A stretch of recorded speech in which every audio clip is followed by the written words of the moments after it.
कल्याण के आसाराम बापू रायता आश्रम में तेजस्वी युवा शिविर और साधक सम्मेलन लिया गया, जिसमें बड़ी मात्रा में युवाओं ने और बापूजी ने अनुयायियों ने हिस्सा लिया।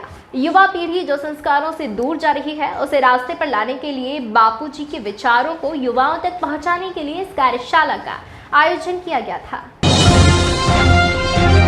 खराब संस्कार और आज की युवा पीढ़ी संस्कार ग्रुप से भटक रही है, उस रास्ते पर लाकर अपनी संस्कृति के प्रति जागरूक करें, माता पिता और ज्येष्ठों का सम्मान करें। इसी से अवगत कराने हेतु कल्याण के आसाराम बापू का आश्रम तेजस्वी युवा शिविर और साधक सम्मेलन का आयोजन किया गया, जिसमें भारी मात्रा में युवाओं ने और आसाराम बापू जी के साधकों ने हिस्सा लेते हुए लोगों को जागरूक करने के लिए पूरे देश भर में किस तरह से कार्यक्रम का आयोजन किया जाएगा, इन सभी विषयों के प्रस्तुत चर्चा की गई। आने वाले दिनों में इस तरह के सम्मेलन पूरे राज्य और देश में किए जाएंगे। आयोजन का उद्देश्य तो एक ही है कि सर्वे भवन्तु सुखिनः, कुल मिला के परहित की भावना रख के समाज में अच्छा संदेश जाए, अच्छा संस्कार पहुँचे। इसलिए लोकल लेवल पे बम्बई, थाना, बदलापुर, उल्लासनगर वगैरह वगैरह के लोग काफ़ी संख्या में आए हैं, जो सेवा का लाभ तो लिए ही लिए हैं, लेकिन समाज तक गुरुदेव परम पूज्य संत श्री आसाराम जी बापू का संदेश जाना चाहिए, बच्चों में अच्छे संस्कार आना चाहिए। मातृदेवो भव पितृदेवो भव, इस बात को चरितार्थ रूप में माता पिता ही देव हैं, ये चीज़ होना चाहिए।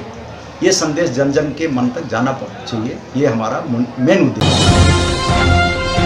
मार्ग पे चलेंगे, जब लोगों को अच्छे मार्ग पे ले जाएंगे तो स्वयं का भी कल्याण करेंगे, औरों का भी कल्याण करेंगे। इसलिए युवा सेवा संघ का शिविर हुआ, जिसमें कम से कम 1000 से ऊपर युवाओं ने खास भाग लिया है। वो यहीं पे रुके, उन्होंने अपना आध्यात्मिक उन्नति भी की और सामूहिक संकल्प भी किया, और भाई बहनों ने मिलकर रविवार को इस सम्मेलन में हजारों की संख्या में उपस्थिति दी। तो इस कार्यक्रम का उद्देश्य है सब इकट्ठे हों, सामूहिक संकल्प करें, तो जो बापूजी भी जल्दी जल्दी बाहर आएँ, उनके जो झूठे केस की सच्चाई है वो जन जन तक पहुँचे, सरकार तक ये बात पहुँचे।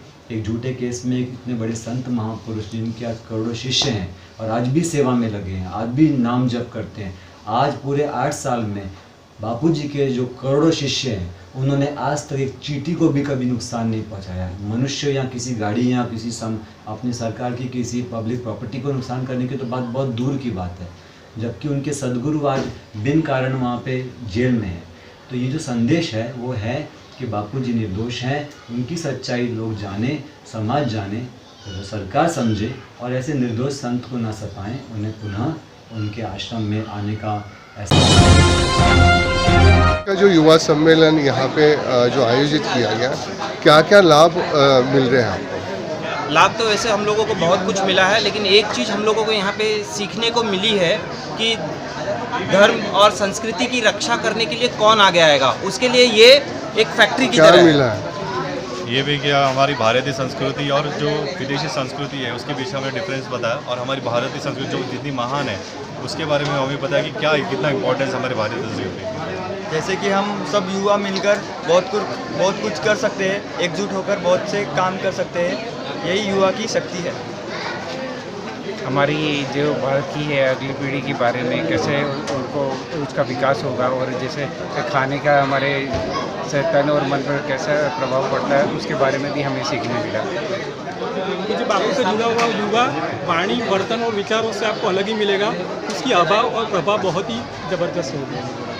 जैसे कि हम जानते हैं कि हमारे भारत में जो है युवाओं की संख्या ज़्यादा है, तो हमारे युवा कैसे सही रास्ते पे चले जिससे हमारे भारत का विकास अच्छी तरह से हो सके, ये बातें यहाँ पे अपने को सीखने को मिली है। पाश्चात्य कल्चर को छोड़ के आध्यात्मिकता की ओर कैसे आगे बढ़ें, यहाँ हमको सीखने को मिला है।